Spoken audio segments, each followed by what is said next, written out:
Hi, this is Dr. Locke Karriker from the College of Veterinary Medicine. Thank you for inviting me to share the success of our flipped and hybrid course development.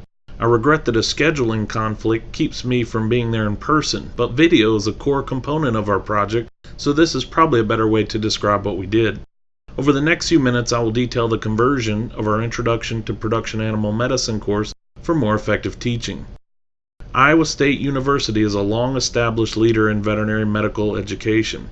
Located in the heart of the United States animal agriculture industry, each May the College of Veterinary Medicine graduates 150 veterinarians to practice high-quality medicine throughout the world. These new veterinarians are trained to be important players in their places of employment and their areas of emphasis. In the Veterinary Diagnostic and Production Animal Medicine Department, or VDPM, we're charged with providing the state of Iowa and beyond with the best teaching, research, and outreach practices for the animal agriculture industry. Using the swine industry as an example, a single pig, marketed at 265 pounds live weight with a 70% carcass yield, generates 371 meals consisting of 8-ounce portions. On one farm site with 5,000 animals destined for market, there are 1.8 million meals. It's clear that one single treatment or health decision made by a veterinarian can have a great impact on both animals and humans. It's important that we get those decisions right. This course development project had two objectives. The first was to convert our VDPM 310 Intro to Production Animal Medicine to a flipped course. In this format, students listen to recorded lectures prior to class time. These lectures provide essential background knowledge to prepare them for the interactive case studies in class. The second project objective was to create a standardized case collection template employing multimedia techniques. Once this template was designed, it would allow for more efficient curriculum construction and cross-species collaboration. The VDPM 310 course focuses on production animals such as swine, cattle, poultry, and small ruminants. It's our anticipation that the format of data collection and case building will be applicable to our companion animal colleagues as well. The conversion of VDPM 310 was successfully achieved. This format is an excellent fit for veterinary medical education as it prepares students well for the world in which they will be practicing after graduation. The students integrated the pre-class lecture material into their case studies. Veterinary students were eager to integrate their existing knowledge into the case studies during class. In fact, at midpoint in the semester, the instructors polled the students for their opinions and suggestions about the format change, and 84 of 92 students in the class rated one of the new course changes favorably, with the majority of students, 55 out of 92, finding the case studies most useful. As clinical instructors, we are constantly reevaluating our techniques. Despite the success of our case-based conversion, we did find some components on which to improve.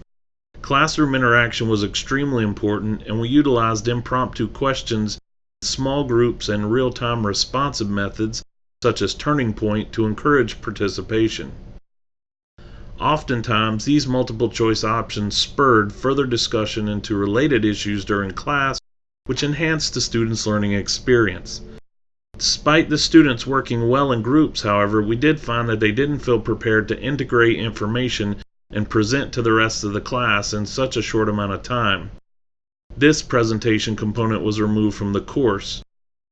Finally, we found that these busy veterinary students often saved listening to the online lecture until the last minute or strategically ignored them until they had to take the quiz pertaining to the information. This quiz wasn't due until after the in-class discussion.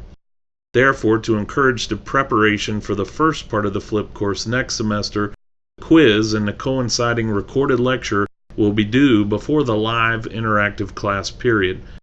Therefore, in order to pass each quiz, a student has no option but to listen to the lecture and hopefully be prepared for the case information that they're going to investigate. The second project objective, the construction of a standardized case collection template, was also achieved. Bringing naturally occurring disease cases into the classroom requires preparation and the capacity to collect video, still photos, audio, and other formats of information on demand with very little advance notice. Funds from this grant were used to purchase high-quality video capture equipment in the form of GoPro Hero Black cameras. GoPro cameras readily function in a wide array of temperature and environmental settings. They function in cramped quarters like many animal housing environments, and they're easily disinfected, which allows us to preserve biosecurity, which is a big concern for most of our producers. We were also able to update our video editing software. The Swine Medicine Education Center only had access to dated PC-based computers and software. Being available on short notice to document live cases means there needs to be a pool of personnel capable to collect video. Thanks to funds from this grant, we were able to update PC platforms and purchase Apple-based video editing programs and equipment. Having both formats increased our capacity, but also allows students and volunteers to use a platform that they are already familiar with, and this reduces our training and preparation time. The end result is better utilization of time and resources. Veterinarians can focus on the case, a wide range of students, staff, and volunteers can document on short notice, and the quality of instruction is maintained. A fortunate benefit of this project was that we hired an hourly student who turned out to be a very talented design major, and she's raised the quality of our case and video production. Mary also helped me put this presentation together and has become a very valuable member of the project team. A perfect example of this teaching mechanism is the recent Seneca virus A outbreak in Iowa swine herds during the summer of 2015. When pigs across the state began presenting with severe lameness and snout vesicles, producers and veterinarians alike were on high alert. Although Seneca virus A doesn't cause major mortality or health issues, it does look identical to foot and mouth disease, which is a foreign animal disease that could have enormously devastating effects in the swine, cattle, and sheep industries. It was imperative to not only have an accurate and efficient response to these outbreaks, but also gather the data for educational purposes. Swine Medicine Education Center staff quickly gathered resources and responded to the first finishing pig site breaking with the disease. They completed a dual role on this farm.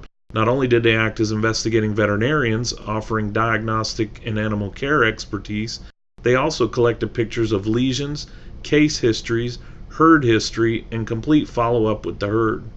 Using the existing teaching template constructed specifically for the VDPM 310 course, they could integrate all of this information, complete with diagnostic laboratory reports, to create an exceptional case-based module for use in the course and beyond.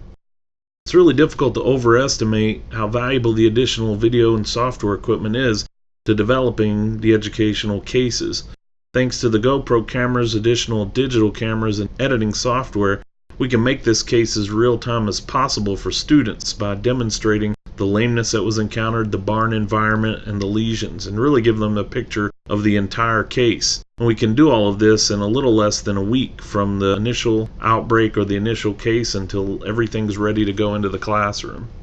In the future, we hope to build our existing case library by always having multimedia equipment ready to go for case investigations. Our goal is to have a team assembled to go at a moment's notice for investigating animal disease and new medical cases. These teams will be able to use the pre-built data collection template and our case instruction SOP to combine field investigations into a form ready for classroom learning. The Swine Medicine Education Center also realizes the need to support and encourage our food animal colleagues as they're in the same situations in order to expand the species spectrum of the case library. All of this information and equipment is equally available to bovine, small ruminant, and poultry veterinarians in our department. Thanks to the initiative, we were able to instruct our veterinary students in a much more effective and interactive manner. We hope to continue to build on the things we've learned in this process, and the resources that we've developed will contribute indefinitely. Thank you very much for your attention, and I'm more than happy to discuss or answer any questions via email. Thank you very much.